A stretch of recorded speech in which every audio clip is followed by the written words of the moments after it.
fala com vocês é o Guilherme Carvalhal e no vídeo de hoje nós vamos falar sobre literatura.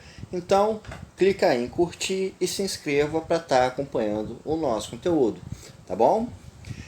Vamos falar hoje sobre um clássico da literatura latino-americana e da literatura mexicana, que é o livro A Morte de Artemio Cruz, do Carlos Fuentes. O Carlos Fuentes é um autor mexicano. Ele surgiu juntamente daquele boom da literatura latino-americana na década de 1960, juntamente com nomes como Gabriel Garcia Marques, como o Júlio Cortázar, entre diversos outros. E A Morte de Artemio Cruz é a principal obra do Carlos Fuentes. Esse livro retrata a história de um homem chamado Artemio Cruz, que ele está à beira da morte. E o livro vai misturando desde memórias até relatos da vida dele, para ir reconstruindo a história desde a sua infância até ele no leito de morte. Com isso a gente vai acompanhando a vida dele, que começa quando ele perde os pais na infância, morando na região rural do México. Na adolescência ele se envolve com a Revolução Mexicana, né, que foram aqueles conflitos armados que teve como líderes o Pancho Villa, né, e o Zapata.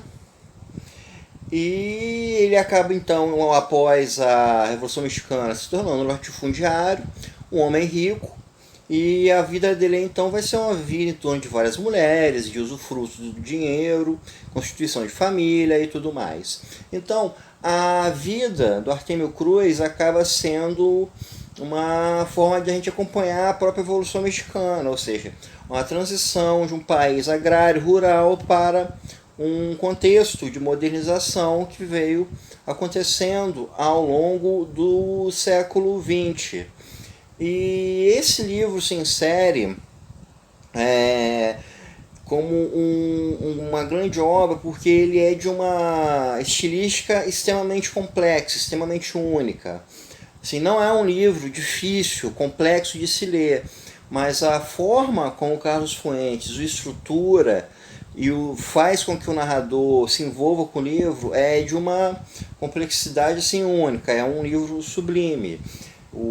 Não é uma narrativa linear, são vários momentos espaçados do Artemio Cruz, desde ele à beira da morte até lembranças dele na infância, lembranças dele da época em que ele participou da Revolução Mexicana, lembranças de amores, e a gente vai ter então uma costura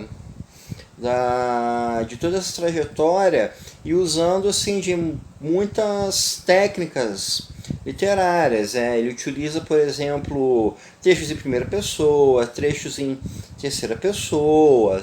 É uma espécie de polifonia de vozes, de ideias, de estilísticas. E isso acaba colocando A Morte de Artemio Cruz como uma obra muito próxima a essas estéticas do modernismo, que revolucionaram a forma de se trabalhar a linguagem e vieram a constituir essa maneira única de se ter uma literatura latino-americana que a gente teve nesses nomes que eu citei, como Júlio Cortázar, o Gabriel Garcia Marques, etc.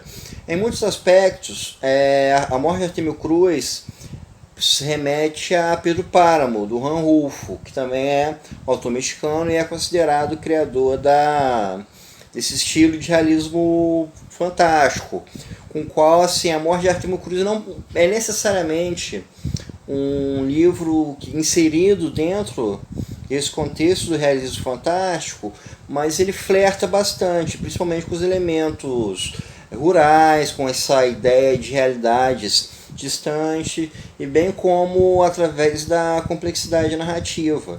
Então, assim como em Pedro Páramo a gente tem uma estrutura linguística polifônica de mistura de lembranças, fantasia, realidade, o Carlos Fuentes também utiliza dessa mesma forma de construir a sua narrativa, usando de memórias, de relatos, de uma série de outros elementos que vão constituir aí esse livro.